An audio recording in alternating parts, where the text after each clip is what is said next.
Good evening.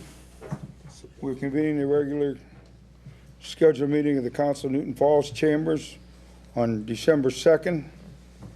Please turn off all your cell phones or set them to vibrate.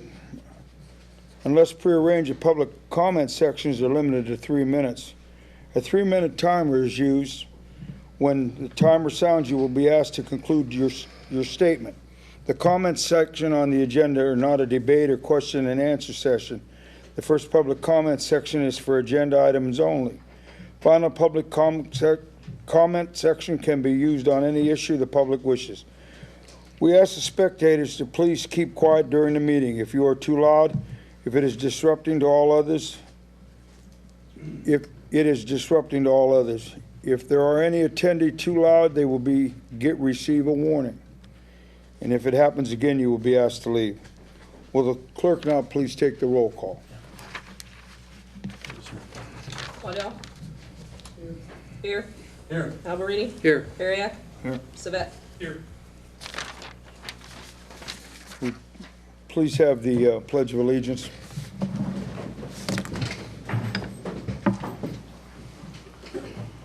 Pledge Allegiance to the flag of the United States of America and to the republic for which it stands, one nation, under God, indivisible, with liberty and justice for all.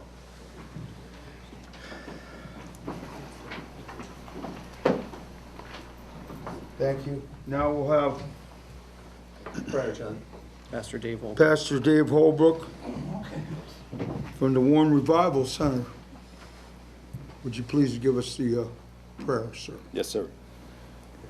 Almighty God, we are so thankful, Lord, in this time and this season for every blessing that you bestow upon us. And we pray, God, that you would not only bless each and every one, Lord, that is here, but, Lord, those who are without in this community. Lord, we're so thankful for this community that so many call home. We thank God for those who are willing to serve on behalf of the people and ask for your blessings to be upon them. We pray, God, for wisdom, or wisdom to be used not only for personal benefit, but for the benefit of all. We pray, Lord, that this council would have concern for the welfare of all the people. We pray, Lord, for their ability to work together despite disagreement. And God, we pray for peace, peace in the lives of the people in this community, peace in the lives of the legislators, and peace amongst the people of Newton Falls. And Father, we are thankful for this, and for this we pray. Amen. Amen. Thank you. I'd like to ask that we, on the agenda, change the agenda, Council, so that I can give the proclamation first. Could I have a motion to move the proclamation for the volleyball team up on the agenda? So moved. Second. We're moving that before special presentations? Okay. And that's fine, I just want to make sure we were clear on where we were moving it. Mr. Chairman, I have another request for changing the agenda. And what would that be, sir? Mr. Teeters is here, and he's going to be making a presentation. At that time, I'll be asking for suspension of the rules so that when you get to the rate legislation, that he can address us during that time and answer questions as part of it. However, he's got about a 2.5-hour drive back to his home, and we'd like to accommodate him. Do you want to do that right, Mr. Lynch, do you want to do that right after the proclamation? Well, Or do you want to go with, I see we have a scheduled farmer's market. Mrs. Ball wants to address us. no, we can meet after the ceremonial presentations, but I'd have to confer with the law director because we do need a public hearing on that as well. So I don't know how you would, if we can move that item up after we finish those ceremonial things. Not an emergency, is it? We did the first We part. did a first reading already. His presentation go before, but we have to do all the voting thereafter. His presentation can come at any time. Okay, yeah, sure. All right, then, Well, we have a motion and a second, right? Motion and second on the floor. For the proclamation. I'm going to put a motion on the floor then that after. One. We have one we have to vote on first. You have to vote on the volleyball, moving up. Proclamation to, We have a first and a second, you just ask, there's no discussion, you just need to vote. Call the roll. vote. Beer, Yes. Alberini, Yes. Bariak, Yes. Savet, Yes. Waddell. Yes. Now bring forth the motion to bring Mr. Teeter up before the special presentation. After the special presentation. I'm sorry, after the special Then presentation. I'm gonna put another motion on the floor to bring Mr. Feeder. Teeter. F-E-D-E-R. It's a T. Oh, Teeter, I'm sorry. That's all right. Mr. Teeter up after the presentation. Have a second? Can I have the vote, please? Discussion, anybody else wants to discuss it? Discussion? Now a vote. Vote? Alberini, Yes. Bariak, Yes. Savet, Yes. Waddell. Yes. Beer. Okay. Okay. Could I please have the volleyball team up here? Stand. Okay. Whereas the Newton Falls High School volleyball team winning record included the first district championship since 1991, and whereas the team finished their season with a 19-7 record, and whereas the team's winning season gained them the title of sectional champions, district champions, and regional runner-up, and whereas Coach Christina Baker achieved her 200th career win this season, giving her a 207-97 record in her 13th season as head coach at Newton Falls High School, and whereas Allison Sembach set a school record with 61 assists and finished her career second all-time in assists with 1,798. Allison Sembach and Brianna Hudson were selected first team All-American Conference, and Allison Sembach was also first team All-District 1 Northeast Ohio. Alana Spaldinger was voted second team All-League, honorable mention All-District, and Brianna Hudson was second team All-District. And whereas the City of Newton Falls City Council, Mayor, and citizens would like to acknowledge the dedication and commitment this team, their parents, and coaches have made throughout the season. And whereas the City of Newton Falls Council would like to acknowledge and commend the team members for their winning season, and whereas Newton Falls Council would also like to acknowledge and commend team coaches, head coach Christina Baker, assistant coaches Hannah Zell and Tony Huzar, and statistician Mark Barker. And whereas City Newton Falls Council would also like to acknowledge and commend the support and dedication the parents have given to this team. Therefore, we, the Newton Falls Council and Mayor, call upon all of the citizens of our community to show their support and pride to the Newton Falls High School volleyball team. In witness, we have set our hand, caused a seal to be affixed the second day of December 2019.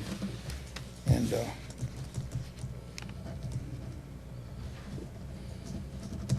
I'd like to present this to you ladies right now.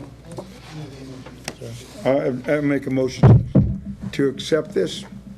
I'll make that motion. Mr. Second. Chairman, I'm sorry, it's been moved and seconded. No, you'll need it. I wanted to address this issue if I could for a moment. Go ahead. Okay. Ladies and gentlemen, we're today going to be discussing electric rates. Nothing electrified this town more than the night, was it a Saturday when you won the district championship? It was, I remember that day. And girls, all I can tell you is that everyone in our lives has highs and lows. And we also have special highs, which I refer to as a moment in time. And you young ladies, as you're rocking your grandchildren to sleep one day, will remember the district championship for Newton Falls. You electrified the city. And you probably remember the escort that you got from our police department. Officer Tomeno was there in the background. He was working that day. And you electrified the whole city. You didn't know you were doing it probably, but the feeling in that room, in that gymnasium at the time was a moment in time.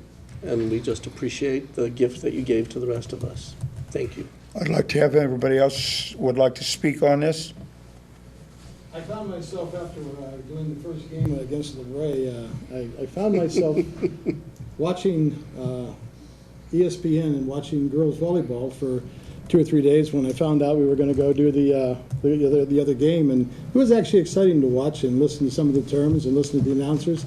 It was exciting, and it was fun watching the girls play, and it was fun watching you guys play. It was fun watching the ladies hustle out there, and you did the city proud.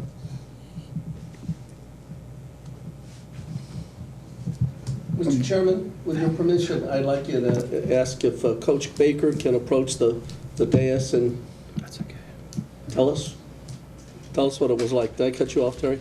No, I was looking at Mr. Beer here, waiting for him to, But yeah, I said anyone wants to speak, go ahead and speak. oh, okay, gotcha. I didn't know if you were using sign language or not. Anyway, congratulations to you all. You've made Newton Falls really proud of you. And I graduated from Champion in 19 whatever. I don't remember, Counselor, our girls volleyball team being that pretty. Do you? Just saying. Anyway, congratulations to you. I was waiting for that night with my ears to find out how yous did. And you've done this community very proud, and thank you for your contribution. Would you like to come up, Christina? Would you please come up if you'd like to say something?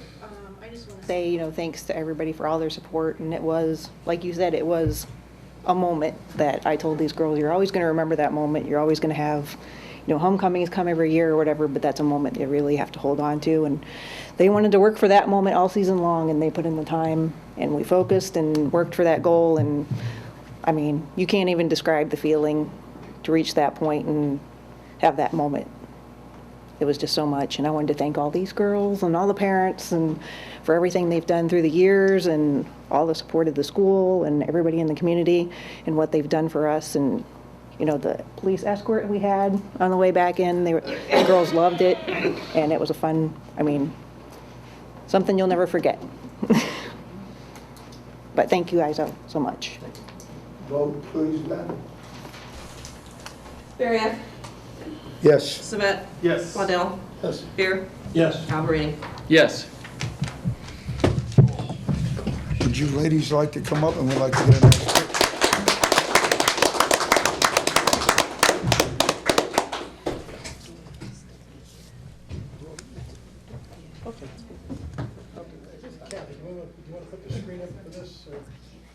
For the picture, can you raise the screen? Can you turn the laptop off for this, Eric?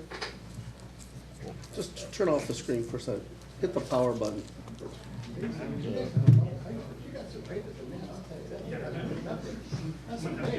Tell him, Lyle, that's how you hurt your shoulder. No,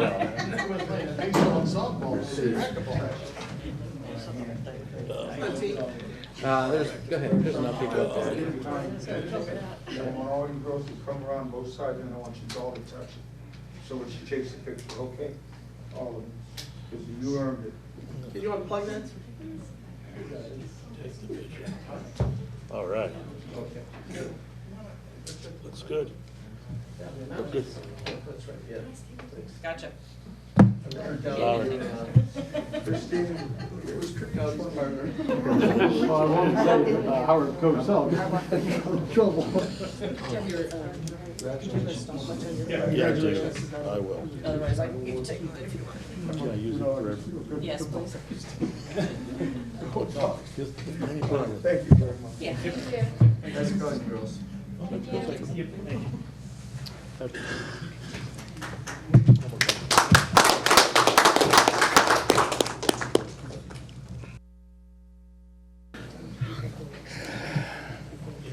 Yeah. We'll do the woman from the farmer's market first. That's what I said. Okay. I'd like now to have the special, the one from the farmer's market, Mrs. Ball.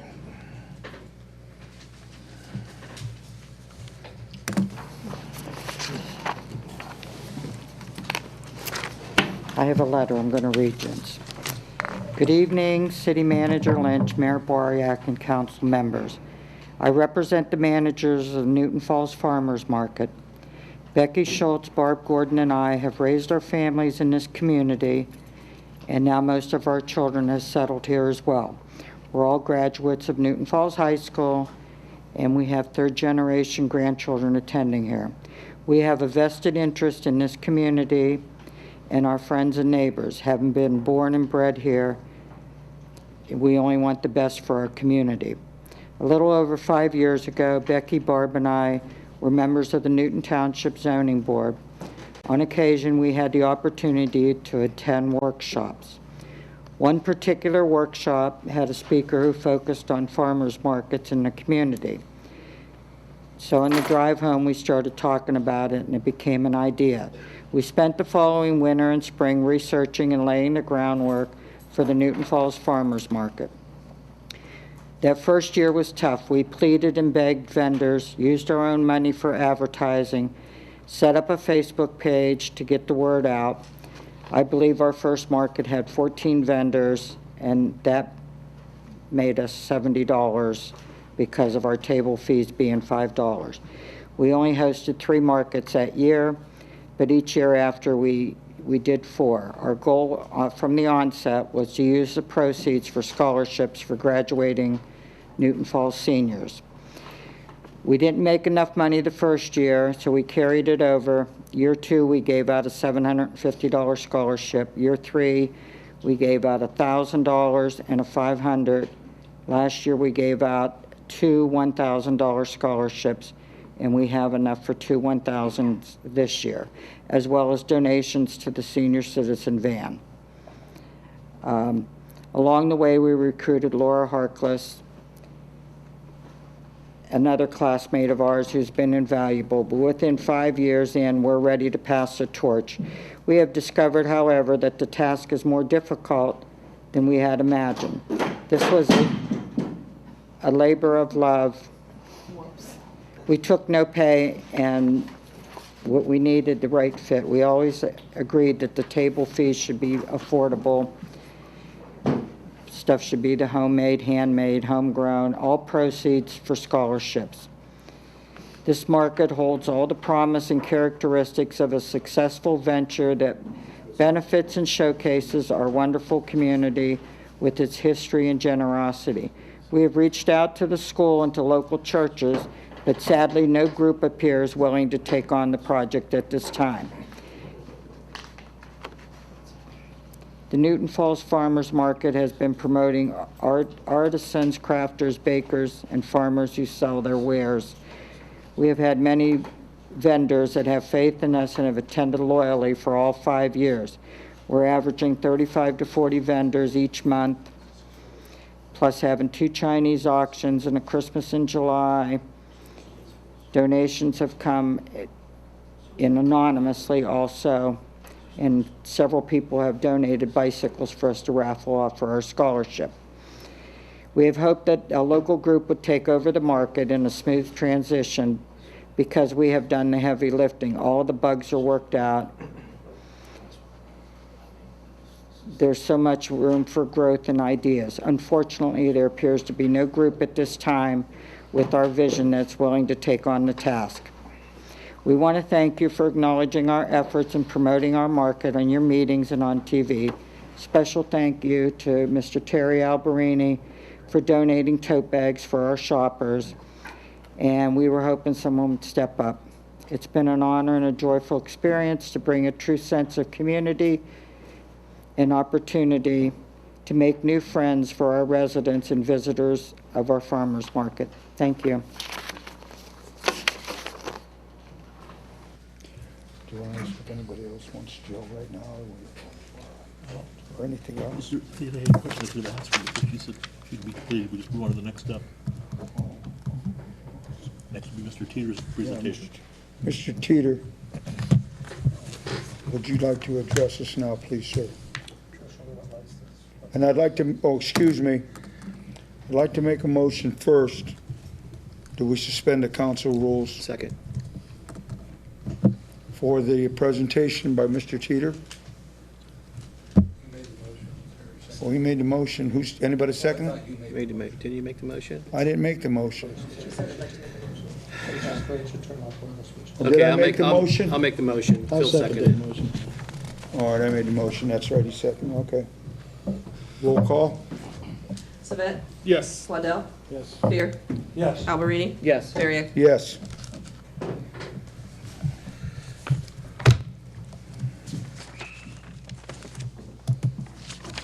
Well, thank you, everyone. It's good to see everybody.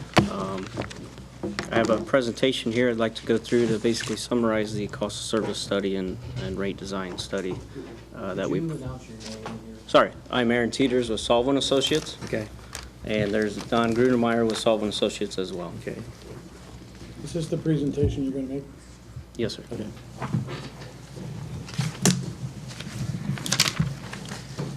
First, I'd like to just go through the need for a cost of service study. So as power supply costs change, rates need to change to fairly charge the cost to serve each customer rate class. Also, AMP credit scoring suggests a cost of service study be performed approximately every 5 years and a timely implementation of those recommendations. Rate adjustments every 5 years helps to prevent large adjustments to rates, basically. So what is a cost of service study? Many would say it's a method of allocating costs to customer rate classes. It allocates costs on a fair and equitable basis. It is a way of recovering the utility's cost of doing business. Let me try to get this a little more centered for everybody.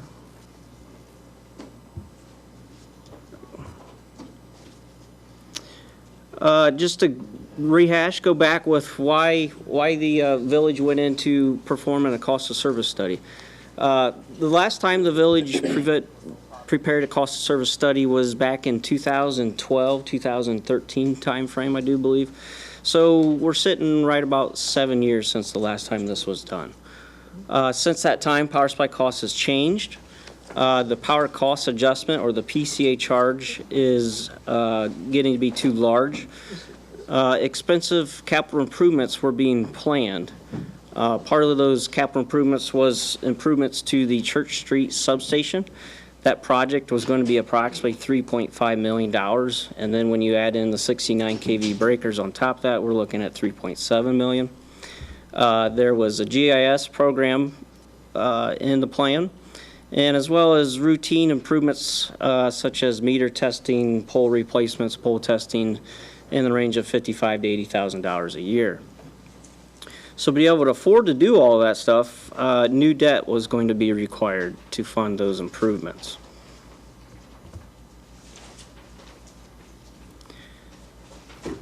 So throughout this process, I've been working with the electric superintendent, Bill George, on exactly these capital improvements, and we did a fairly extensive review of these improvements. What we tried to do is prioritize improvements needed to maintain as well as increase reliability. And to do that, we looked at 2019 through 2024, and we came up with the need to replace 4 of the 69 kV breakers. There's quite a bit of service trucks, bucket trucks, just heavy equipment that's needing to be replaced in the next 5 years as well. And we also included approximately $52,000 on a normalized basis annually for meter testing, pole replacements, such as that.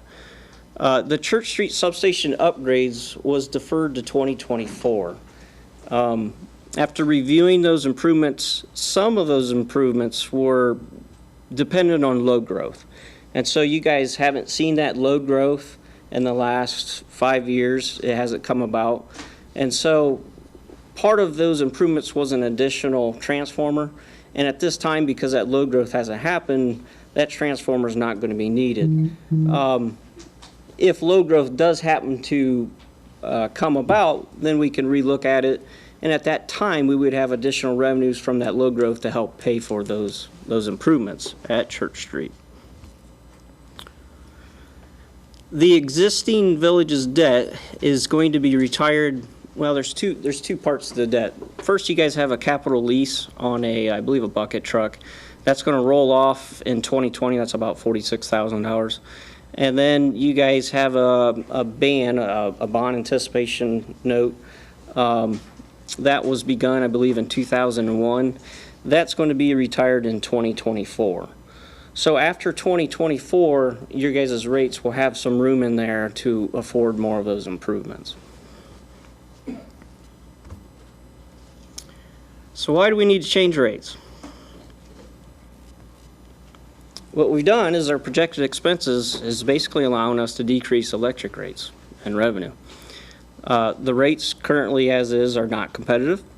Our PCA charge, our power cost adjustment charge, is right now at 0.033 cents per kilowatt hour. That's approximately 22% of sales revenue in 2019. So when you have a large PCA like that, since it's charged as an energy charge, that's going to affect your large energy users much more than, say, a low energy use customer. And so those large energy users are going to be not fairly charged.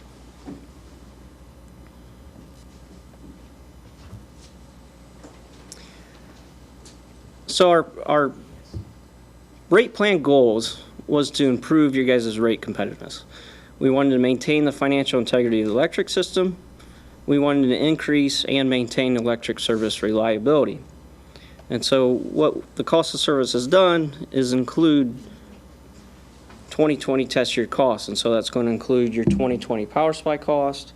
That's going to include your operation and maintenance, your debt service, your capital improvements. So your PCA right now has power supply costs that was included back in 2012. So obviously those have changed. So what we've done is take 2020 power supply costs and we've moved them into your base rates.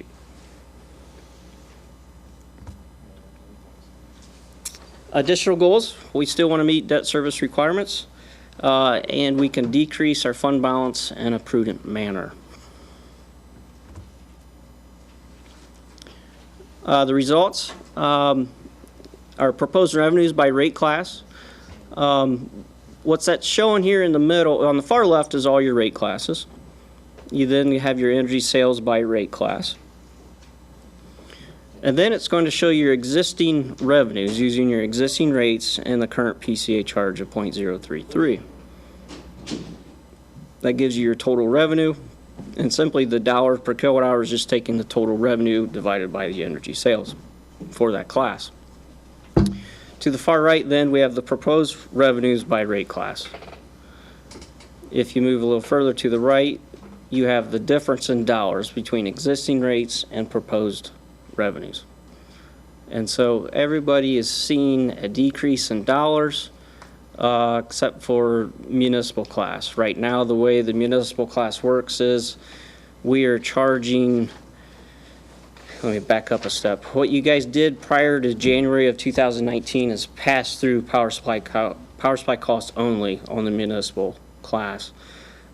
In January 2019 we adjusted that to make it a 7-cent energy charge, where we then charge the PCA on top of that. So again, we're still basically charging through power supply costs. A municipal account is just like any other account. You're going to have a service transformer. You have fixed O&M associated with that. And so we want to treat them in the same manner. And so we're moving the municipal class upwards just like everybody else is being billed so that we can begin to recover the distribution O&M costs associated with municipal class. And so there's an additional increase to the municipal class.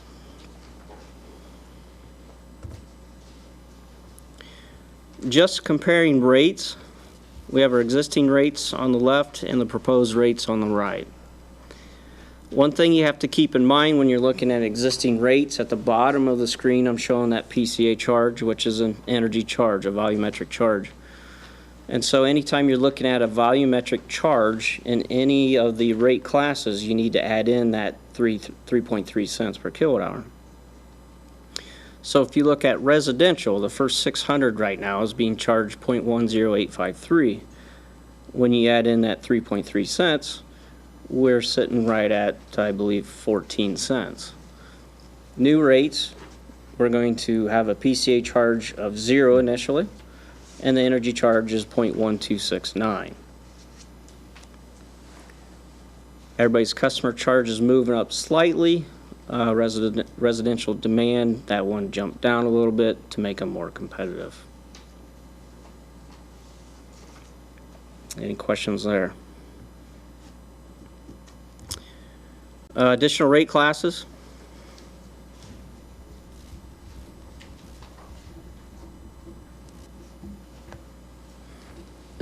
So you can see municipal is charged right now 0.07165 down at the bottom. We're moving that to 0.1152. Just like they are now charged the PCA, they will continue to be charged the PCA as well. That's a little different than what you guys were doing prior to 2019. Security lights, we're just cleaning up a bit.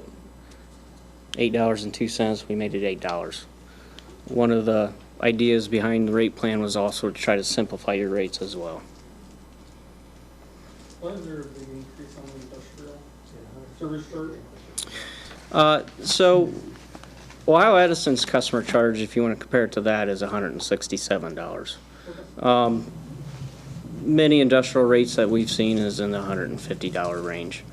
If you look at your industrial customer's monthly bill, they're going to be $30,000 to $34,000 a month. So $150 of that is very, very small. And PCA's getting rolled into that one as well? Correct. Rate? Right. Okay. The proposed rates, the PCA charge would be 0 if all estimates pan out exactly how we have it. Gotcha. Okay.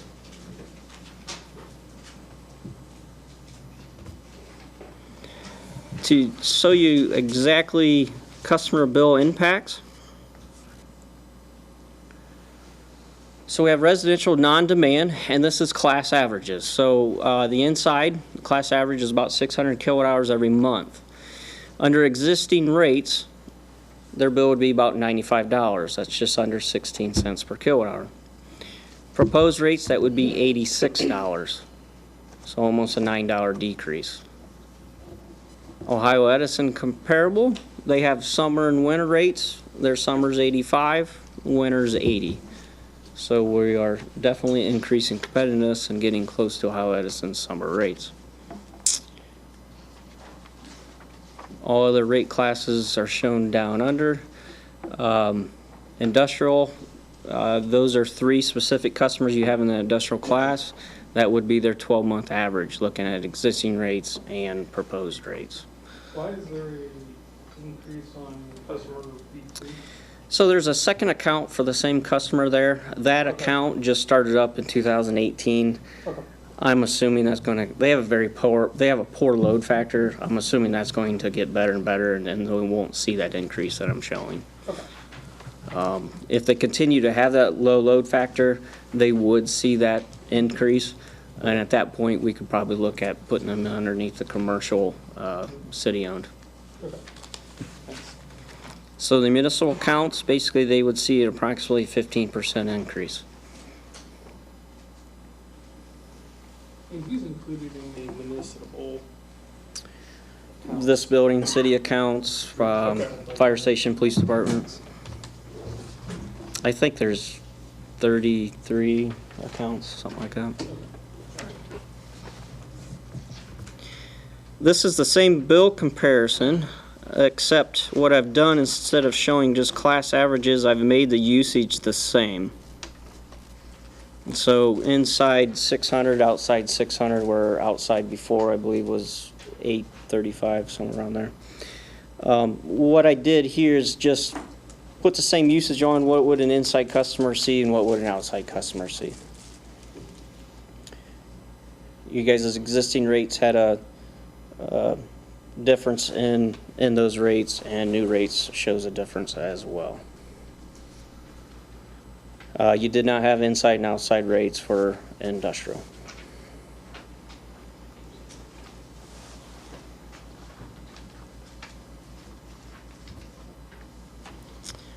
This is a historical and projected operating results, and so what this shows is basically the revenues and expenses if you guys were to implement the proposed rates as is. So at the very top, you're going to see your sales revenue. So in 19, I'm showing about $5.8 million. Once we see the proposed rates, if they were to go in place, those revenues would decrease down to approximately $5.5 million. Down below, you guys have various other revenues, band proceeds until that's retired, Ohio excise tax. Right now, the Ohio excise tax, if a customer is located outside, that tax goes to the state. If a customer is located inside, that revenue goes to the city. So the electric utility is neutral to the excise tax. And so in 2020 and 2021, we're showing negative margins. A large portion of that would be because we have large capital improvements planned. What I have figured in there is basically two 69 kV breakers being replaced in 2020 and two more being replaced in 2021. And so once we see those large capital improvements, we see negative margins. Not a big deal. You guys have the money in the bank. There's the fund balance is healthy. So down below, you'll see electric fund balance. In 2018, end of year, you guys had approximately $2 million. I'm expecting in 2019 to that to be about $2.4 million. Having said that, 2019, I have about 6 months of actual sales data, so 2019 is a projection. As you can see, because we're decreasing rates, once we get out to 2024, if I were to try to get that off there.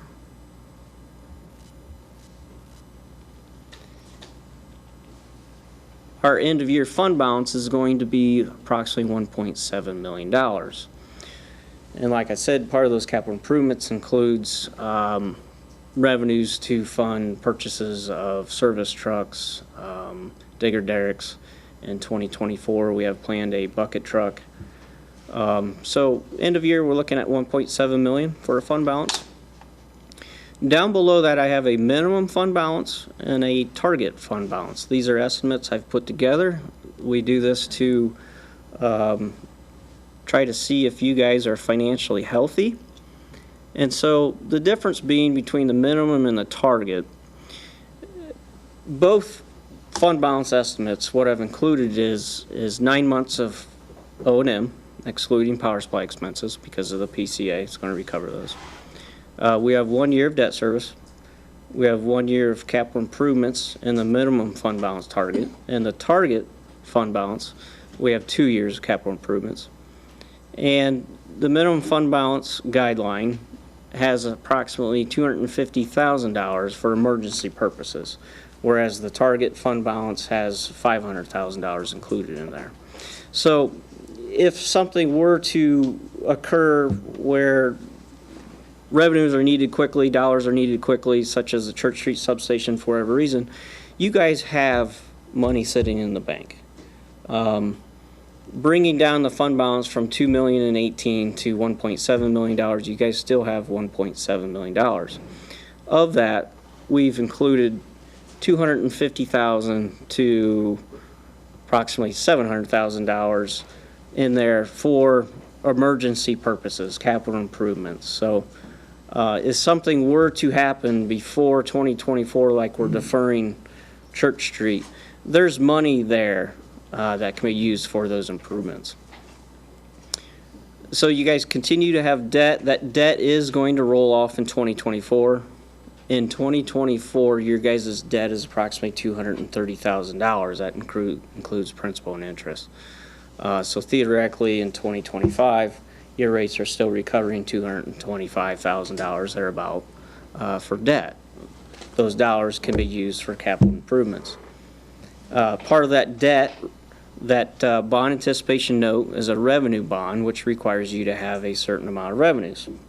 And it requires your net income, which is operating revenues minus operating expenses. And operating expenses is before debt service and capital improvements. It needs to be 110% of whatever your annual debt service is, at your annual principal and interest. And so basically you want that ratio up there needs to be at least 1.1. So you guys are looking financially stable in that area right there. Any questions with projected operating results? When we put back the substation till 2024, the major overhaul. Is it planned then that we are going to go through with the overhaul in 2024, or are we going to do that in phases? In that next 5 years, Yes. beyond 2024, it should still be evaluated each year. A lot of the improvements that's included there is a long-term vision. Some of it's dependent on load growth. So again, if that load growth doesn't happen, necessarily those improvements don't need to happen. So it's a placeholder. It should always be looked at, and if deemed necessary, then we can move forward with it. But to say it's going to happen in 2025, I don't know that. I will say Church Street's transformer, I believe, was rewound in 2011. So that's basically a transformer that's only 8 years old. So my understanding, a lot of the problems on the service side has been the 69 kV breakers.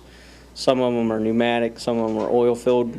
We want to get those old breakers out of there and get those replaced with either SF6 or vacuum breakers.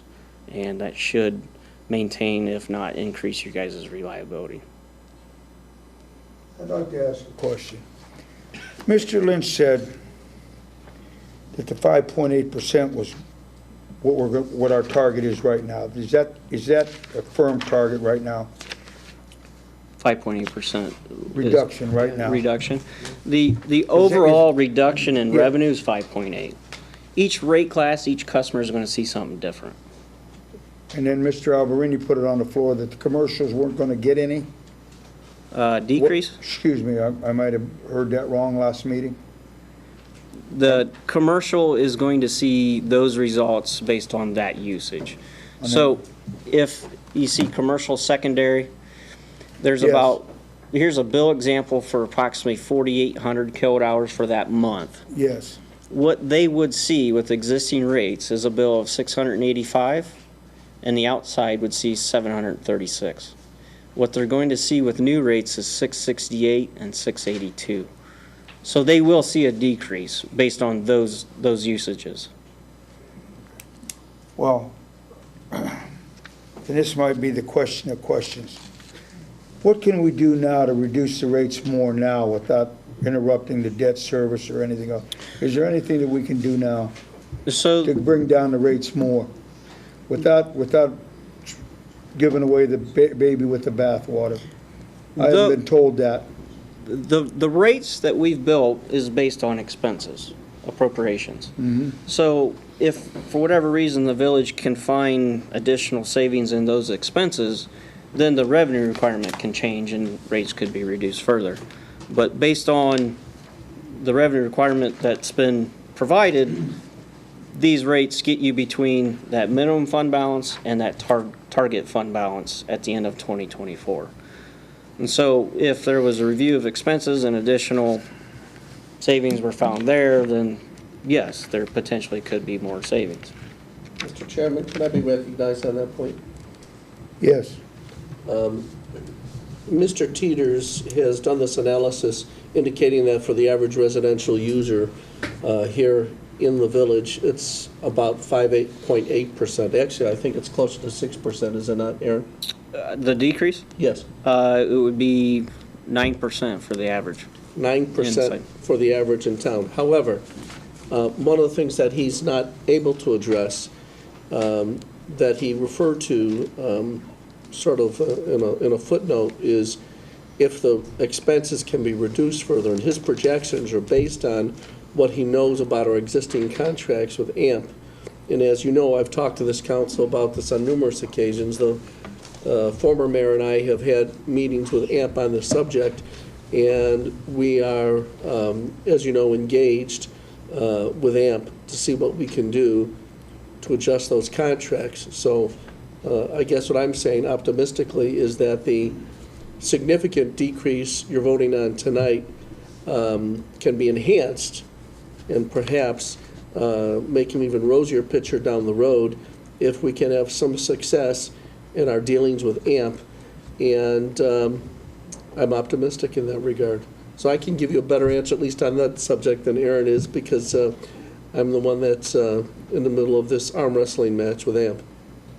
Well, right now, we're buying an excess of power, Mhm. and we show about a 12% loss that we're selling back to the grid at a loss.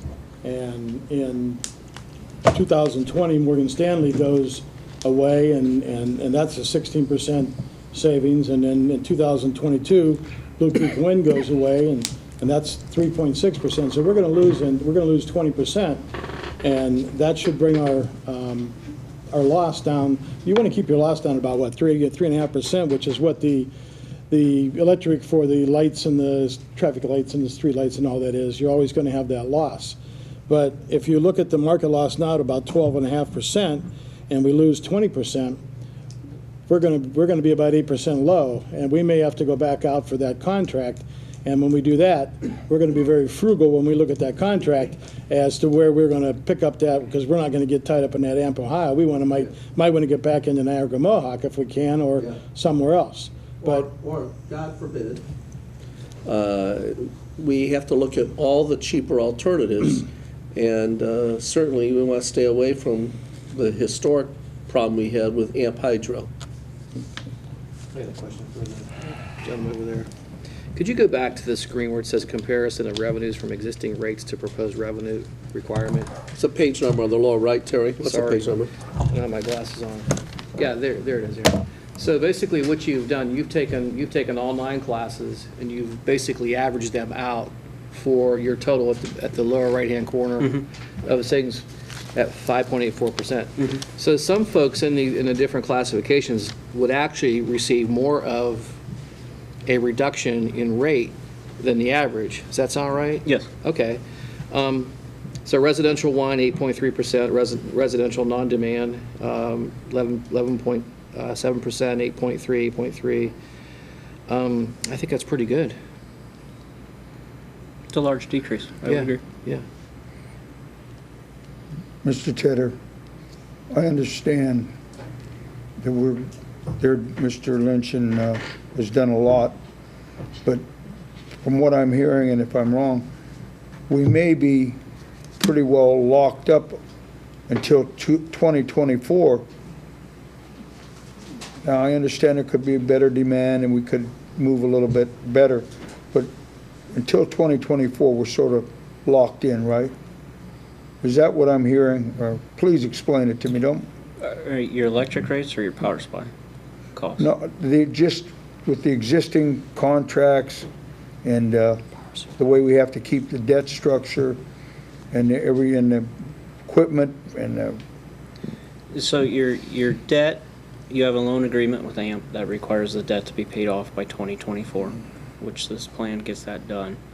Your power supply costs, you do have long-term power supply cost agreements with AMP. Some of your power supply resources are rolling off. There's a Morgan Stanley 7x24 purchase that will roll off at the end of 2024. There's an EDI landfill project and a Blue Creek wind farm project. Those will roll off in 2022 and 2021, I believe. This plan includes those happening. Now, if your power supply costs were to decrease in the future, that would get reflected in that PCA charge. That PCA charge can be negative. If the power supply cost is greater than what's projected here, then the PCA charge would be greater than what's projected. So to your point then, if we increase, let's say if we have this massive economic boom in Newton Falls, which we're hoping for, our consumption goes up. Do our costs go down because of supply and demand? We're able to negotiate better pricing? fixed costs are your fixed costs. Your power supply costs, depending on how that load comes on, may increase your power supply costs on a $1 per kilowatt hour basis. It may lower it. Just depends on who that customer is that comes to your city. The idea is you would want a high load factor customer to come on, and that would help. What additional growth does is help recover those fixed costs. So in that aspect, you would have additional revenues here than what I'm projecting, which would Which would be good news. Good news. Yes. After the 5 years, if we, wipe away the existing debt, and if we got to bring on, say, 750,000 or 1.5 million, we'll just pick a middle of the road number, and then we can pick up 750,000 of that within the rates or the increased usage. How does that reflect? Would that reflect in the rates? Are we going to have to go back out and increase rates to pick up that 750,000? I hate kicking the, just the can down the road if we're going too far one direction. Not sure if I'm understanding exactly, so if I don't answer your question, please let me know. When you say 750,000, are you picking up what I said was included in your fund balance? So it'd be new debt service. New debt service. Yeah. So your existing rates have $228,000 built in there that's recovering existing debt. So if new debt came on and that debt payment was greater than $228,000, obviously rates would need to be adjusted to recover that difference. If new debt is less, we're still looking all right. Of that 3.5 million, what is I know there's if we had new customers, added in, but what is the number that we're going to have to do because of aging equipment, of that 3.5 million? Are we talking $1 million, $2 million? Where is that number going to be after 5 years? Part of that long-term plan, I'm going to call it Project Creep. Sorry, project what? Creep. Yeah. It's one of those things that once you get started, you start doing this, you start doing that because it makes sense. Your project gets larger and larger. And the reason I say that is part of those improvements was an additional transformer, which requires additional foundations, it requires additional bus work. Once you have that, then you start looking at, is our existing bus work in the right spot? Do we want to change it? And so you start making additional improvements that otherwise weren't necessarily you would do, but because you put in that new transformer, you would decide to do those things. You're in the substation, it's the right time to do it, it would make sense to do it at that time. So part of the project kind of gets larger and larger because you're doing A, you decide to do B and C. So 5 years from now, what exactly would need to be done, I don't know. What I can tell you is that transformer in Church Street was rewound in 2011, so that's only 8-9 years old there. If load growth comes on, there's going to be additional revenues to help cover those costs. Exactly what that issue would be in 5 years and what that cost is, I can't. Okay. I mean, we're just saying we're deferring that, and I get deferring it, but what are we actually deferring then? I mean, I'm understanding the conversation, right? We don't know what we're going to hit in 5 years, but what are we actually deferring to 5 years on? That's my question. Like, if I don't have a clean answer to that, how can I say I want to defer it for 5 years if we don't actually know what we're deferring for 5 years? What exactly is included in the project? Well, I mean, like, we're saying we want to defer, but you just said that you don't know what the exact project is going to be in 5 years, so what are we actually deferring for 5 years? Mr. Chairman, could I address that for a moment? Go ahead. Thank you. Councilman Savet, that's an appropriate question. At the very beginning of Mr. Tita's presentation, that's the reason why the industry standard is that you go back and look at it every 5 years. That's the reason you do that. Otherwise, if you were going to address those questions, you'd do a rate study every 20 years and project out, which I don't think would be appropriate.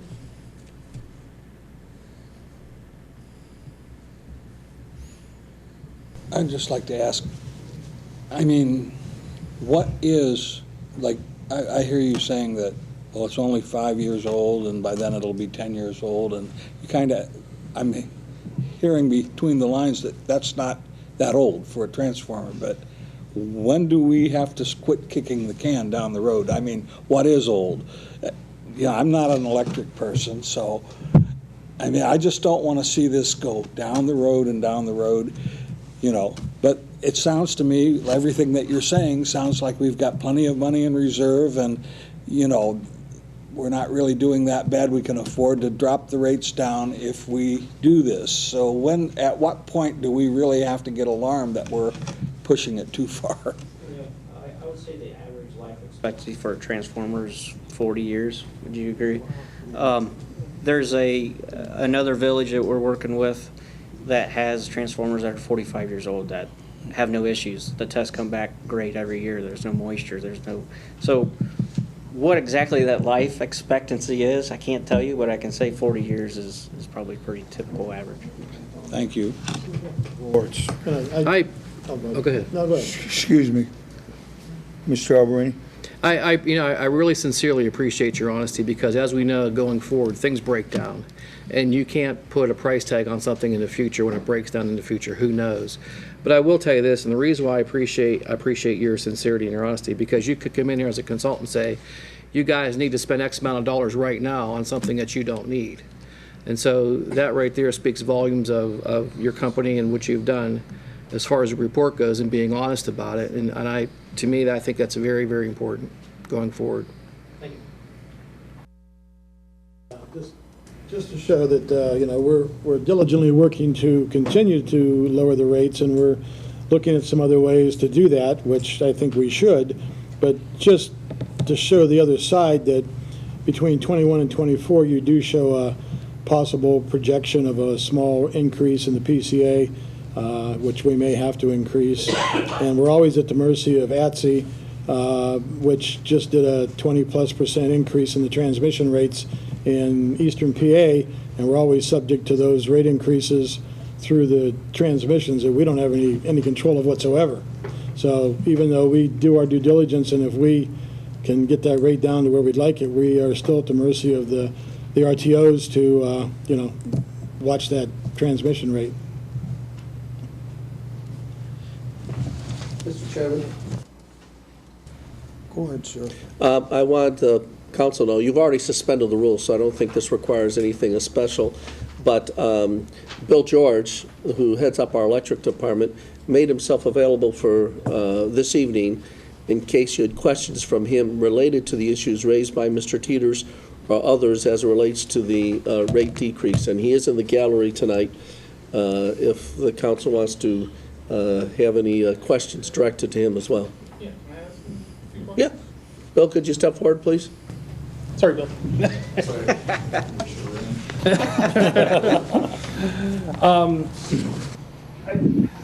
I don't know why I'm stuck on that 3.5 million in the substation improvements. I mean, can you give me a little bit of clarity? I think what might help us a little bit is we looked at doing a substation. It needs to be done. We have some aging equipment, and we've decided Bill, could you speak up just a little bit? Yeah, I'm sorry.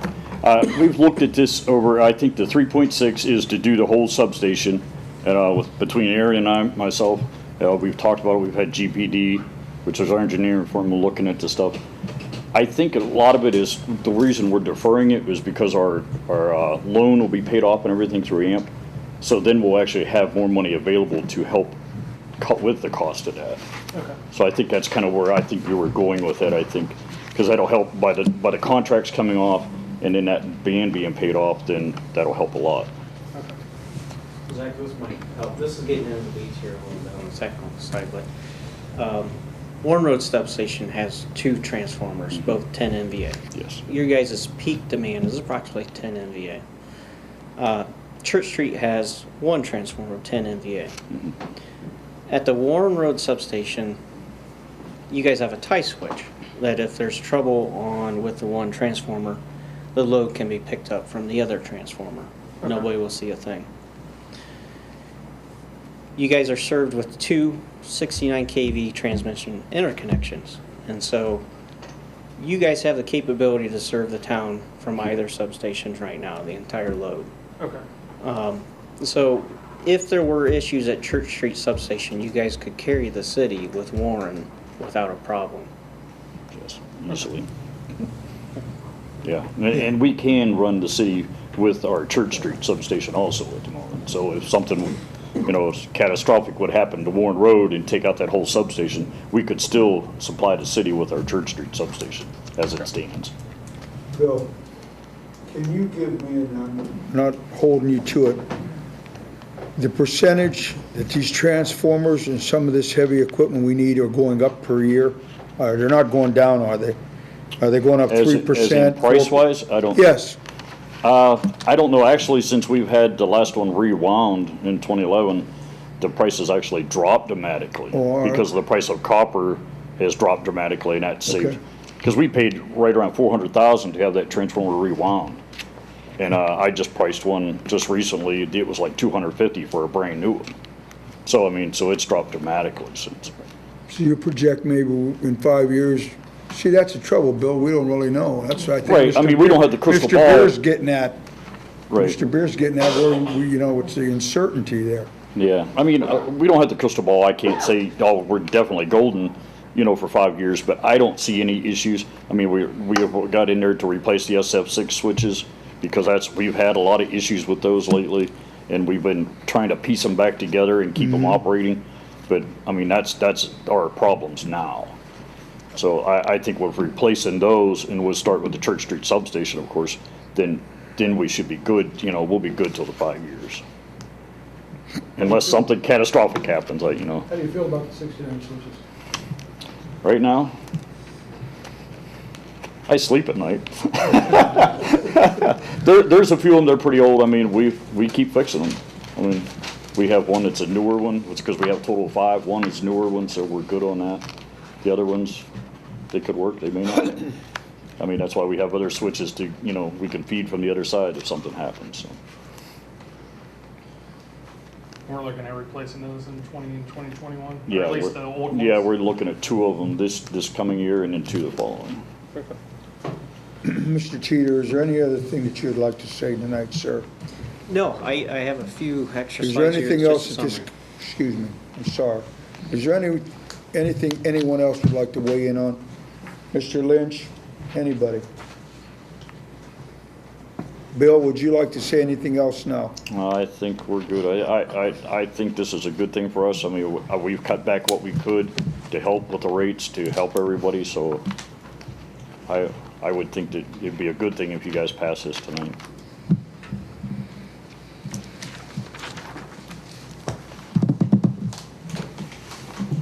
Okay, I want to make a motion that we come out of, Back on the rules.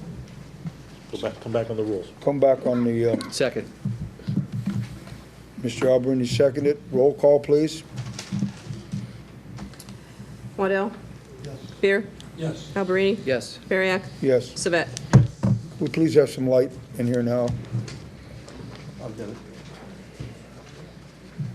You probably want to thank Mr. Teeters for his presentation while we're going through the rules. Yeah, thank you, Aaron. Thank him Thanks, for his Aaron. presentation. Mr. Teeter? Thank you, Oh, I'll sir. wait till it gets the lights on. Yeah.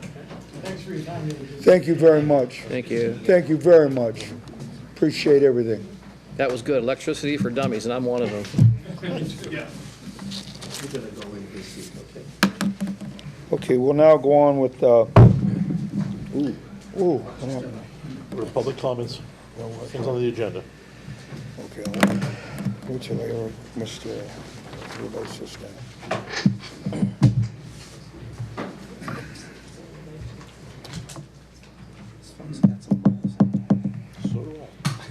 Okay. All right. I'd like to go on now with public comments, limited to those items that are on the agenda. Does anyone wish to address this council tonight?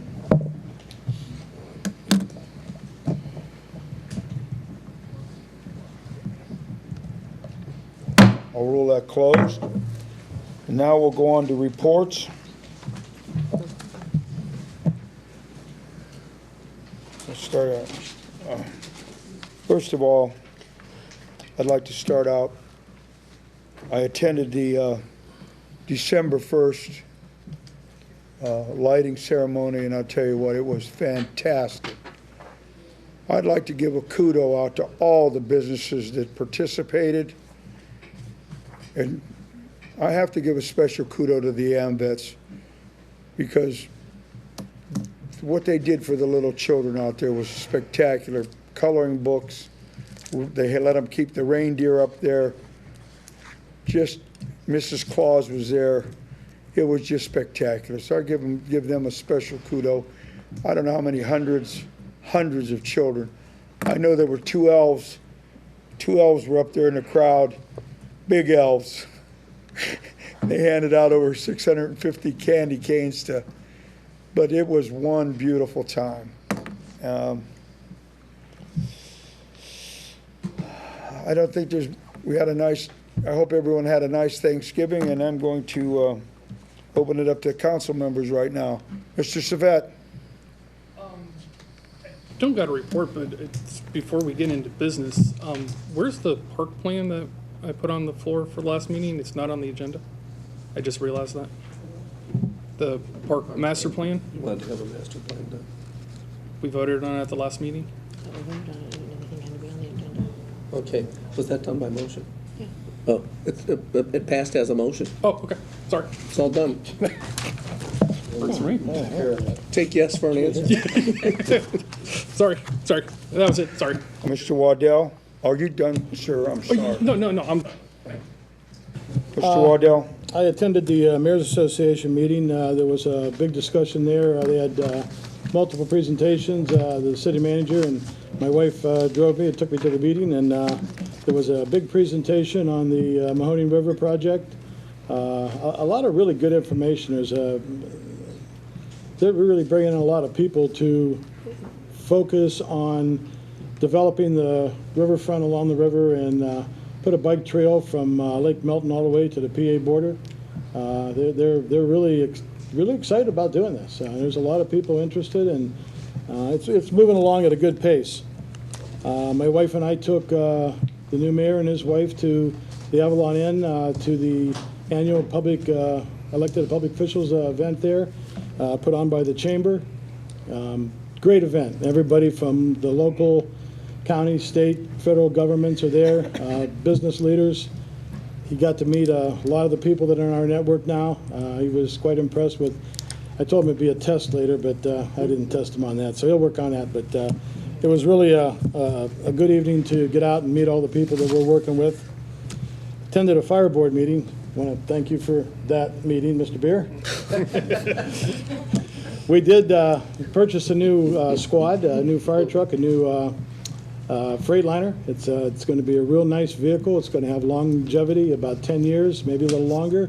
It's a real nice piece of equipment. I think the fire service is really going to be happy with that, and that'll be probably about 6 months down the road. So, as most of council did, and the city manager and the clerk, all of us attended that tree lighting ceremony. It was a good ceremony.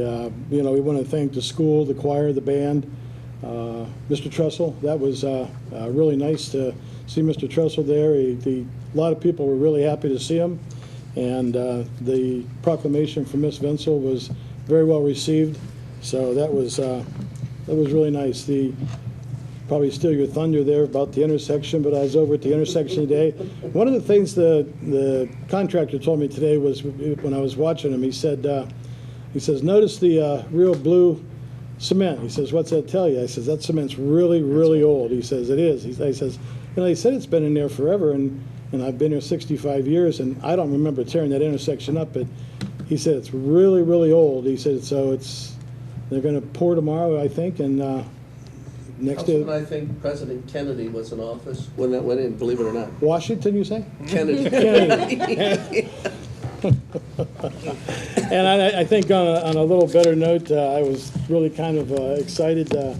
Tito Brown called and invited my wife and I to a Michigan-Ohio State party with some other mayors and elected officials, and we took advantage of that and went over. And, of course, we got to sit at a table with a guy from up north, and I called the fumble, and he didn't like that one, so we had a good time. That's all for me. Planning and zoning will meet tomorrow night at 6 o'clock here in council chambers. Thank you. Mr. Evelyn. Thank you, Mr. Chairman. I did speak with the officials at ODOT in regards to putting signage up on Route 5 concerning our restaurants in town here in Newton Falls. I spoke to Michelle out of Akron. They actually contracted out to a third-party company who does that. As you go down the turnpike and you see all these different signs for Taco Bell, Arby's, and things like that. So we're hoping to get some signage at least at 534 on Route 5, directing folks into town from the west side, and also some signage on First Street and Route 5, directing folks in off the turnpike to let people know that just a mile or 2 miles down the road, there are eating establishments in Newton Falls, and we are civilized, and we do have those types of amenities to offer. The second thing is, and I'll leave it at that, I did have some interested ladies in inquiring about establishing a garden club in town. And any ladies out there, I'm all for it. I love flowers. I love all that stuff. Please call me, 330-872-0263, and ask for Terry if, of course, you know something, I'm the only Terry in the house, so. If I don't answer the phone, please leave your name and your number on there, and I'll get back to you as soon as possible. Thank you. I'm sorry, I attended the turkey raffle. I hate to begrudge the fire department. We had a wonderful time there. I won a turkey. So they have a great time every year, and I like to support that. Also, I'd like to have the city manager comment. Representative Gil Blair was there last night too, and he, from what I understand, he helped us with the money, get some of the money for the improvement on that intersection. Is that right, Mr.? Yeah, that's right. I'll be talking about that a little more detail. Oh, okay, but that's in your part. it was I don't want to steal your thunder. Okay, let's go to the finance director. I have nothing to report tonight, but I'm available for questions. I want to go to the law director. Oh, I'm sorry. Every meeting you talk about this overtime stuff, and I still keep getting calls on overtime. And just out of curiosity, I dropped off my electric bill Saturday, and there was people working. Are we giving comp time? Are we charging comp time? Are we charging another department for the time? Or, I mean, we only had, what, 275 at the last pay period. I think that's what you said. That's on the finance side. Utilities is different. So was that utilities working last Saturday? Last Saturday, I was working. I just get tired of getting the calls all the Right. time, and, you know, it's kind of hard to, everybody keeps asking, well, there's people working, and we keep talking about no overtime, but do we pay workers? Workers' comp. Do we pay comp time like the state does? Because I know we do. For the city and the payroll ordinance, there is a maximum, all of our employees are entitled to comp time, a maximum of 60 hours a year. As I stated in our last report from the pay period, I mentioned it was 2.75 hours for finance, but now, as is typical throughout the year, we are on year end now. We're preparing for our audit for next year.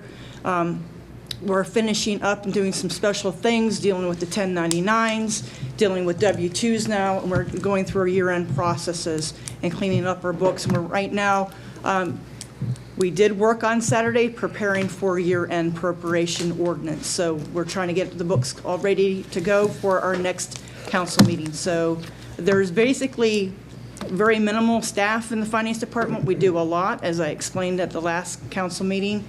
From writing grants to investments to accounts receivable, payables. I mean, the volume of work is definitely there, and we're just very blessed for what we have, and we should be very thankful for the dedication of the finance department and the utility department staff. And I will let you know, on Wednesday, I mean, we had people coming out the door from utilities paying their bills, and this morning our office was really busy today as well. But I just want to say, I'm very blessed for our staff and working through, but you will see us working not every Saturday, but occasionally on a Saturday for a few hours. We're not there more than 4 hours on a Saturday. Is that it? Yes. The law director. I have nothing to report, sir, but again, I'm also available for questions. Yes, I have a question. Yes, sir. When do we plan on giving out the civil service test that was? Civil Service has a meeting scheduled, I believe. Did we able to schedule it yet? Do we have a meeting scheduled or anything? Test without having that position available. We don't have that position. I thought we were scheduled. What? Excuse me? We wouldn't have that on the So we've next not meeting. established, okay. There's no test date set. we're gonna have to create a position through council to review. Upon that, we can go to civil service, request the test to be done. The initial conversation we had was, are we gonna be maybe getting multiple tests, not just for the one position we've been discussing, but maybe some other ones to have. Our civil service list is coming to an end. But I believe the staff, the department heads indicated they don't want those civil service tests made for other positions. So we're looking at one, it's not been scheduled yet. Isn't it mandated by the ORC that once the, I don't understand, Mr. Fritz, because Mrs. Munson's has been, her, what she had on that 2 months ago has been implemented. And I didn't know, I thought this wasn't a position, it was a title. Am I wrong? Civil service met and determined that it is a modification of a title. A civil service test is required. Well, what is it, just in limbo? Who's supposed to do this? The chief? Is the chief supposed to, There's been multiple discussions between the department heads, the city manager, and myself in order to get it prepped. when are we gonna do it? Yes, we haven't done it yet, we're doing it now, we're in the process of it. Okay. All right, thank you. Any other questions for the law director?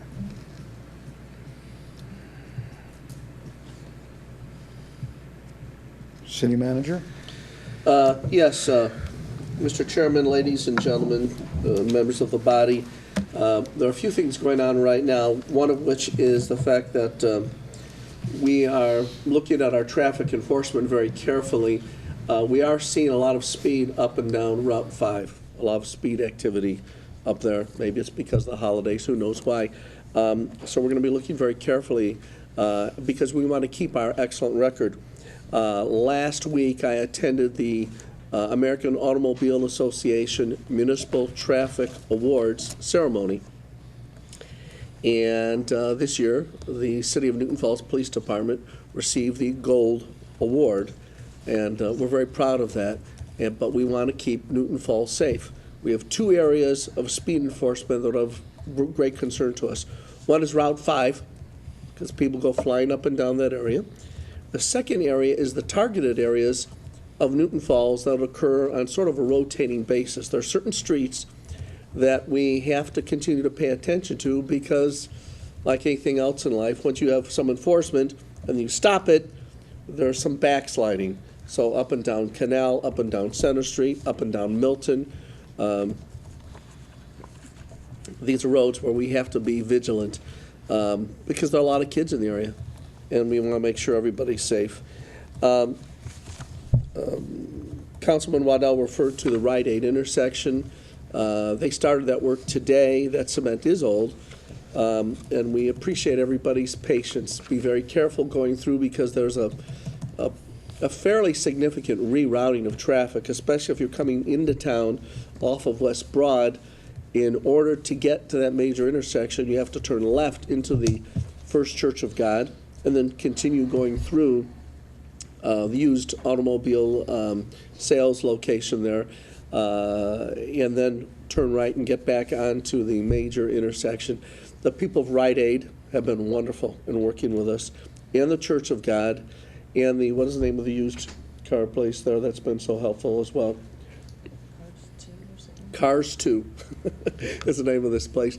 But everybody's been pitching in, and I have to say, State Representative Gil Blair really was helpful in getting this to happen. We're getting significant help from Randy Smith's office, our county engineer. They're out there plugging away. It's really been a group effort, so we appreciate it. We appreciate your patience. I want to refer a little bit to the Ohio Public Works Commission recent reporting. The final scoring for Ohio Public Works Commission assignment of projects has not come out yet. However, we have never, in the last 20 years in Newton Falls, received more than one Ohio Public Works Commission project in a calendar year. I'm pretty certain we're going to get two, first time in history, and we also have an outside shot at receiving a third project from the OPWC. That's never happened before. Thomas Folk and Associates has been our engineer working with us side by side. A number of you have been to these meetings already. I know Councilman Waddell has been there. Acting Mayor Bariak has come to these meetings. I know Councilman Savet has been to these meetings. And, you know, it's a pretty amazing process to watch because you have 30 people sitting around the table determining the infrastructure future of communities.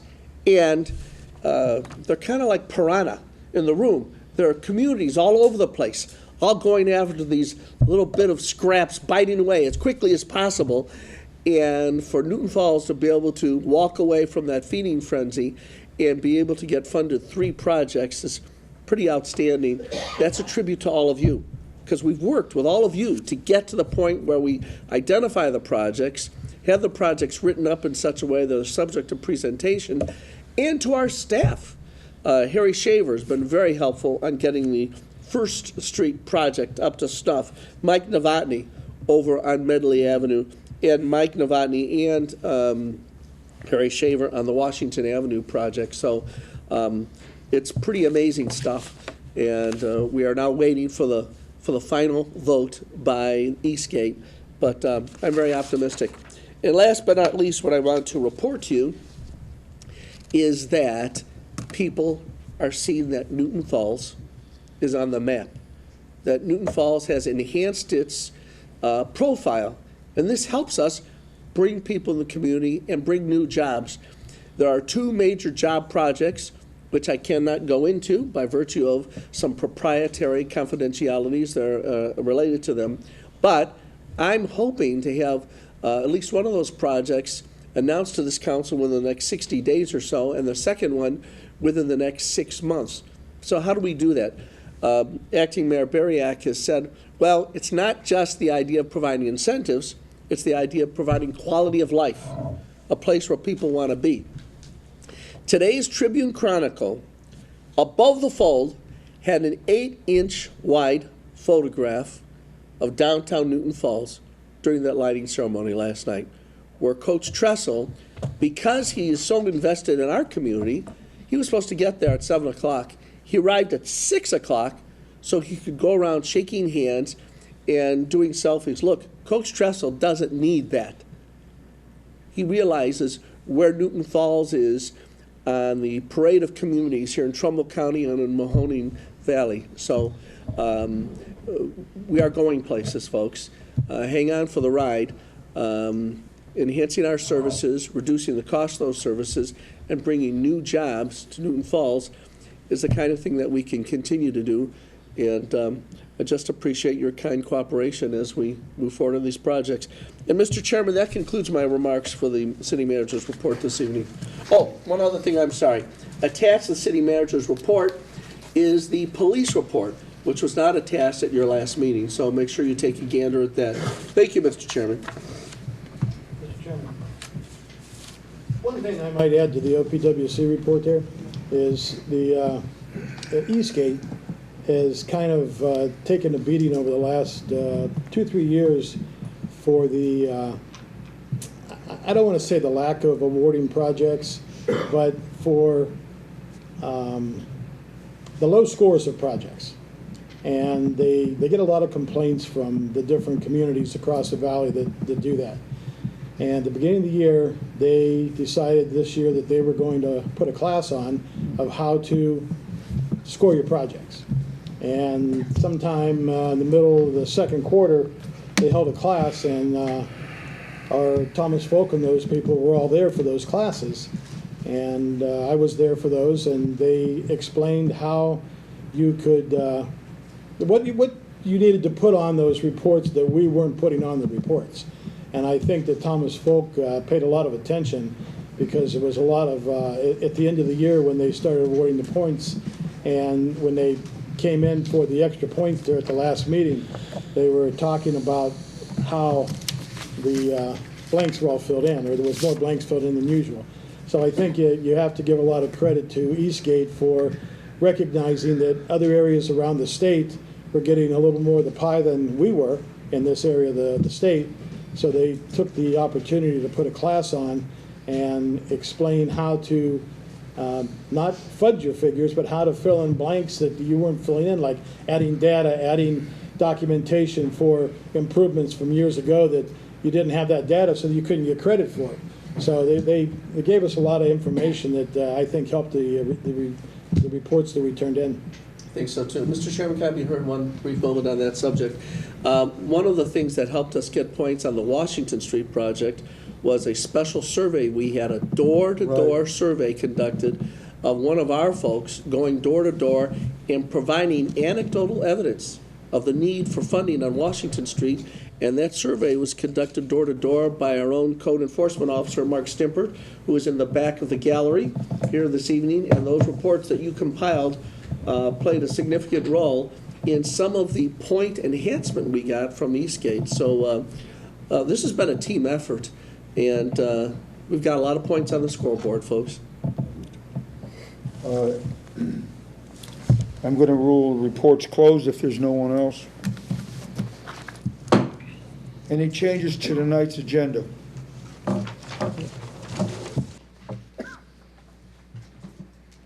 I'm going to rule that closed.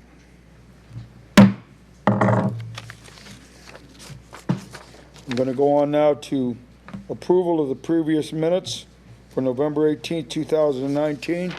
Do I have a motion to approve the previous minutes? So moved. Second. Roll call, discussion.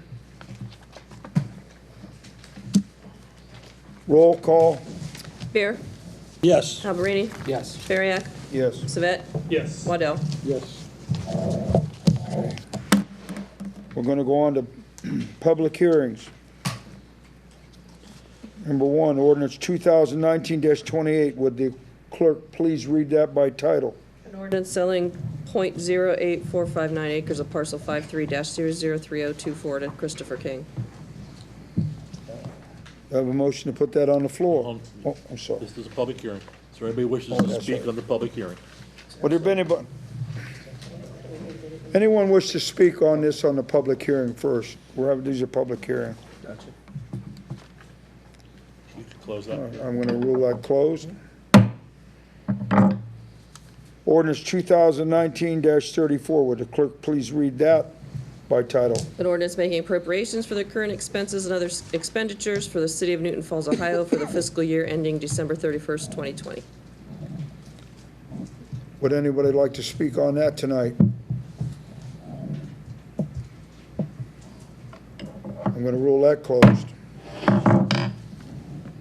Ordinance 2019-35. Would the clerk please read that by title? An ordinance repealing ordinance 2013-26 and 2019-04 and establishing electric rates for customers of the municipal electric system. Would anyone like to speak on this tonight? I'm going to rule this closed then. Okay, we're going to go on to unfinished business. Ordinance 2019-28. Would the clerk please read that by title? An ordinance selling .08459 acres of parcel 53-003024 to Christopher King. Do I have a motion to put that on the floor?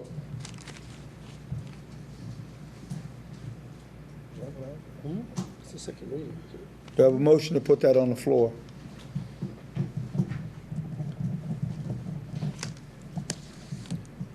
Fails for lack of a motion or a second.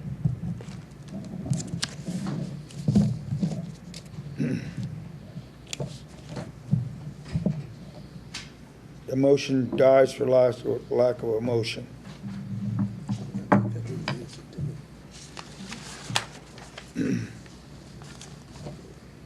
Would the clerk please read 2019-34? An ordinance making appropriations for the current expenses and other expenditures for the city of Newton Falls, Ohio for the fiscal year ending December 31st, 2020. Do I have a motion to put that on the floor? So moved. Discussion? Yeah, I had, I have a lot of questions. Mr. Chairman, can it be Go recognized? ahead. Thank you. Anna, the chart that was attached, Yes. in most of those amounts we had discussed, so they were all pretty much all familiar. But there were two that I wanted to make sure I clarified, because I think they might be the grants, but I just wanted to make sure. So it's the water treatment capital outlay for 150,000, and then the capital outlay for stormwater for 59,000. Correct. So after our budget hearing in the last council meeting and discussing with the city manager, we went and reviewed everything again with our department heads. And so those are capital improvements that are needed for those departments. Okay. And those are reflective of,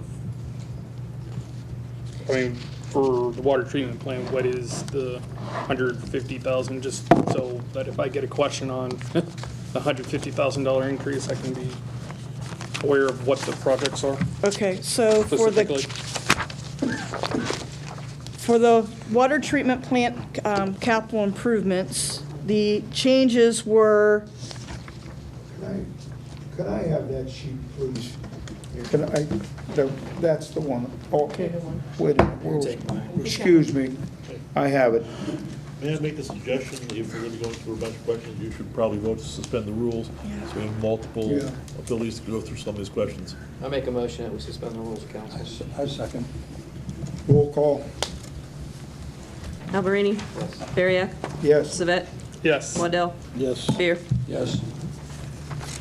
all right, to answer your questions, that was a request made by our superintendent, Jeff Hawkins, to do with some EPA requirements that he is anticipating for next year. Okay, and that's fine, I just, and then for the stormwater? The stormwater, the differences for capital improvements is the share for the OWPC grant and some equipment Okay. for the ditching and maintenance for stormwater. I assumed it was the grant, but I just wanted to make sure. Yep. Wanted to clarify before I approved, that much money, so.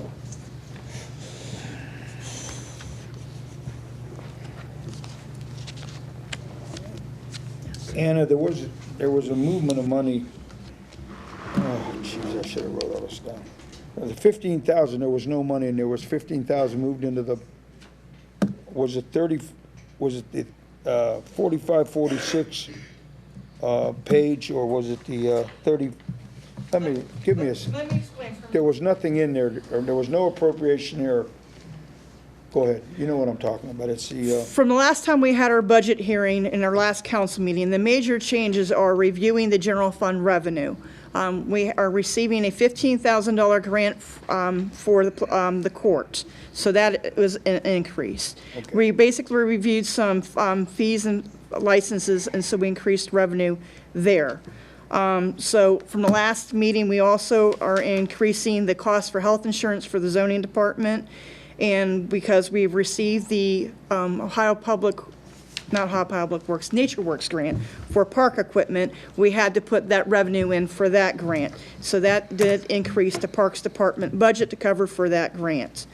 Dealing with the recommendation from our state auditor's office, they advise that we have to put gross revenue for income taxes as well as the cost for the charge for professional services for the retainer to hire Rita to do our income taxes. Rita stands for the Regional Income Tax Agency, so we had to make those changes in the budget. The court is receiving a new grant called the Justice Reincentive Grant for $20,388.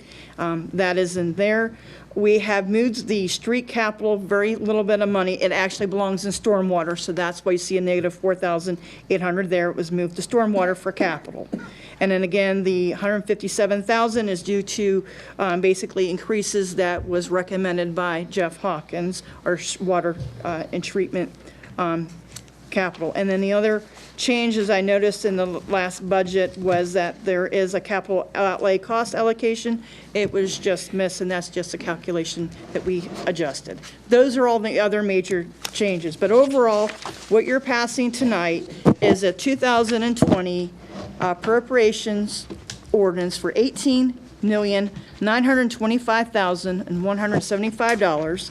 Out of that, $2,220,024 is going to the general funds, and then we have the special revenue funds and our enterprise funds.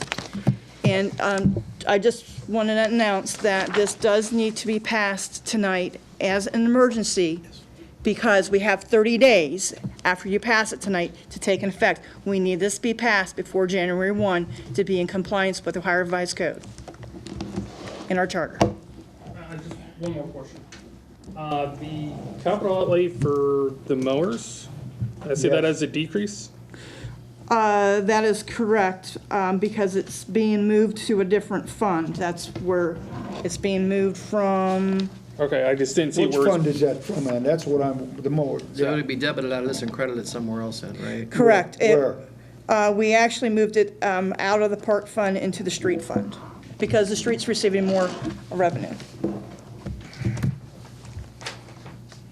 So where is that on the table? Which page is that on?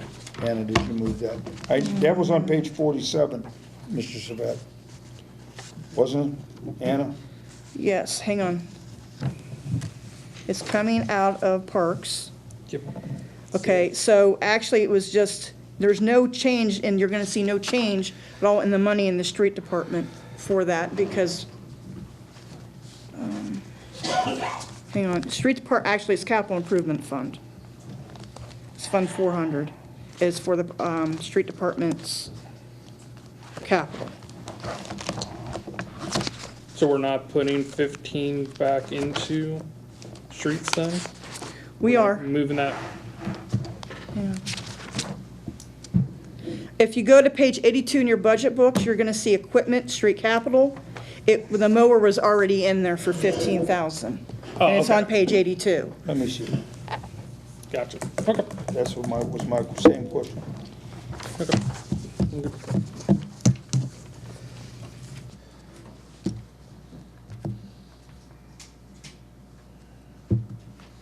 It's 400-6010, 52527, it says equipment, and we are budgeting $15,000 for a mower.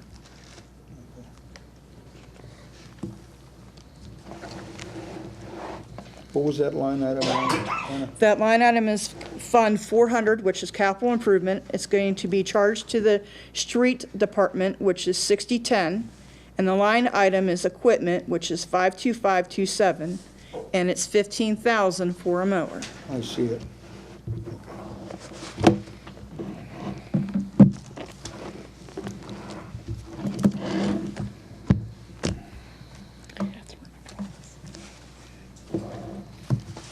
Are there any other questions? Is there anything you'd like to say, Mr. Lynch, please? No, other than the fact that in order to be in compliance with the state law, passage this evening is essential. I make a motion that we Wait, suspend or go back into session. I'd like to say one more thing. I understand, as Mr. Lynch says, this is a living, breathing document. I myself would have liked to see more go into the parks. Besides, what is it, 88,000 this year, Anna? What's the total figure? But that's, I understand we can, You're appropriating for the parks and recs. 89? Hang on.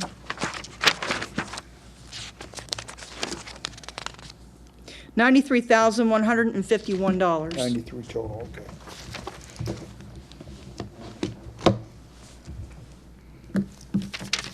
I'd like to make a motion that we reinstate the rules. Second. Roll call? Bariak. Yes. Savet. Yes. Waddell. Beer. Yes. Alberini. Yes. Okay, now I'd like to put a motion on the floor that we vote. We have a motion to amend to an emergency.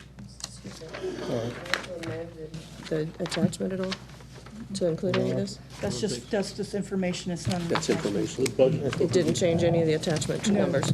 No, No, the it did not. one on the floor has the changes. Yeah. No. From last week? Well, it's not in here. The changes are already reflected in the attachment A, which was already given. This is explained Right. from the original budget hearing to these numbers presented. Gotcha. All right, I'd like to make a motion then, We have a motion. Oh, okay, I'm sorry. I'd like to make a motion that we pass this as emergency. Amended to Amend it to be passed as an emergency. I'll second. Second. Roll call? Savett. Yes. Waddell. Beer.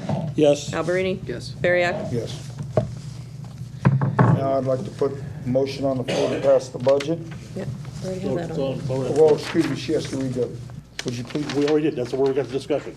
We're ready for, you close the discussion, we're ready for roll. Okay, then I'd like to put, As amended, yes, sir. as amended, I'd like to put it on the floor to vote on as amended. No, it's already there. Call the roll. All you do is call roll, sir. Roll call? Waddell. Yes. Beer. Yes. Alberini. Yes. Bariak. Yes. Savett. Yes.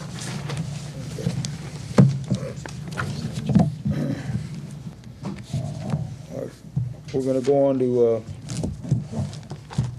would the clerk please read by title? Oh, we have to do that one more time, don't we? Joe? No, We've done it? we had our first reading at the last Last meeting. meeting, okay. We amended this time in order to remove the 30-day wait period. All right, okay. Well, then we're gonna go on to ordinance 2019-35. Would the clerk please read that by title? An ordinance repealing ordinance 2013-26 and 2019-04 and establishing electric rates for customers of the municipal electric system. So moved. Discussion?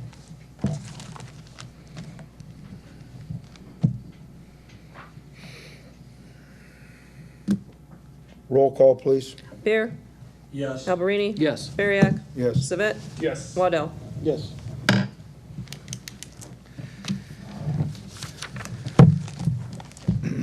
Okay, we're gonna go on to new business tonight. Would the clerk please read resolution 53-2019, please? A resolution authorizing the city manager to enter into contracts for purchase of chemicals for the city of Newton Falls for the year 2020.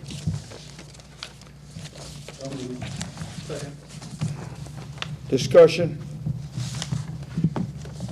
Would the city manager say this is anything a- like this? This is a standard housekeeping measure in order to allow us to go out for the bidding process. Last year, I think, the chemicals came in a little bit higher than we originally anticipated. But, The pink or last year's numbers.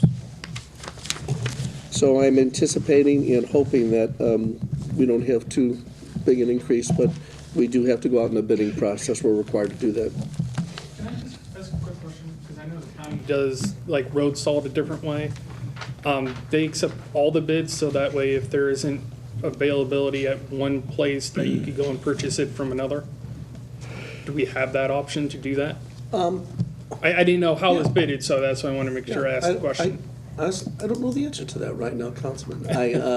I know that we have not had a problem with the supplier once we've made the contract award in the past, but I believe, the law director can correct me, but if we ran into a problem with a supplier who's already been awarded a bid, in order to satisfy the needs of the community, we'd have the opportunity to go back and talk to somebody else, I imagine. Certainly. Okay, and just they do that with road salt, just in case they run out of one supply, they already have the number approved and they can just purchase it without having to come back for, any changes. Any other discussion? Roll call. Alberini. Yes. Bariak. Yes. Savett. Yes. Waddell. Yes. Beer. Yes. We're gonna go on to resolution 54-2019. Would the clerk please read that?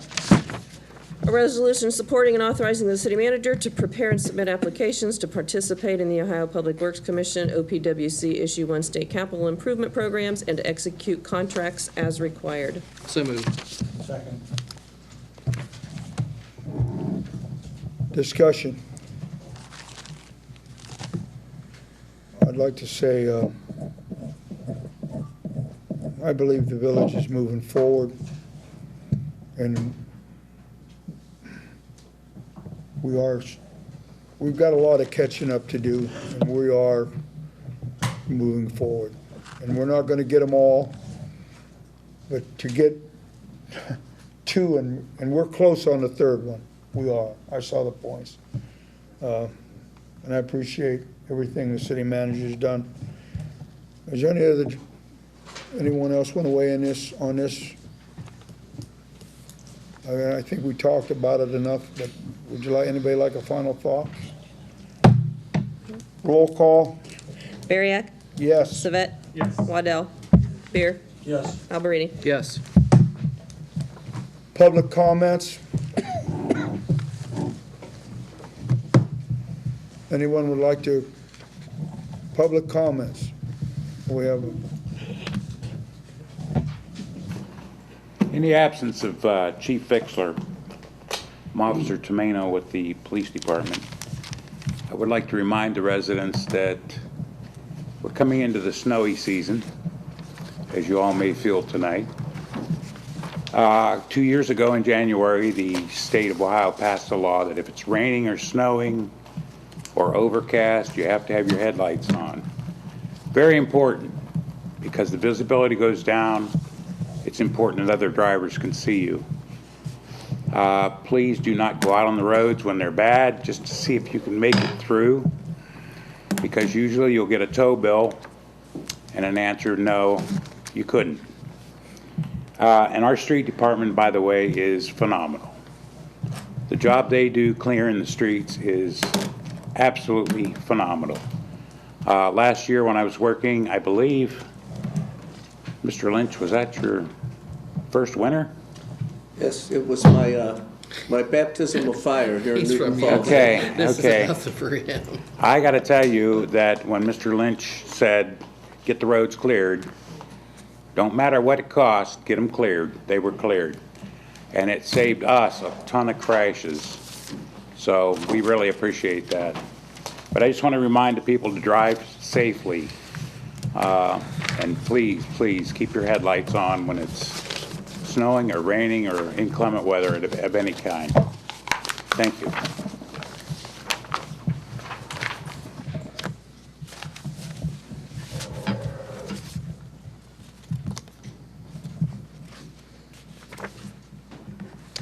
anyone else wishing?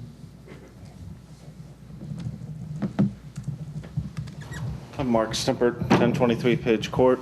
I'm also the zoning code enforcement officer in Newton Falls. I just wanted to address everybody out there to let them know that just to kind of piggyback on what he was saying, it is the homeowner's responsibility to take care of their sidewalks. So please be aware of that as citizens of Newton Falls. You are to not only take care of your drives, but the sidewalks have to be clear. Thank you very much.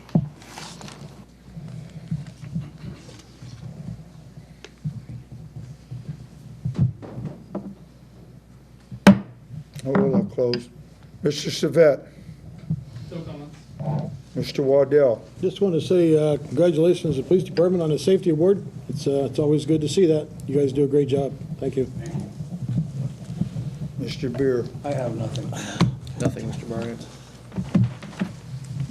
Finance Director. Mr. Lynch. Oh, excuse me, Mr. I have nothing, sir. Fritz.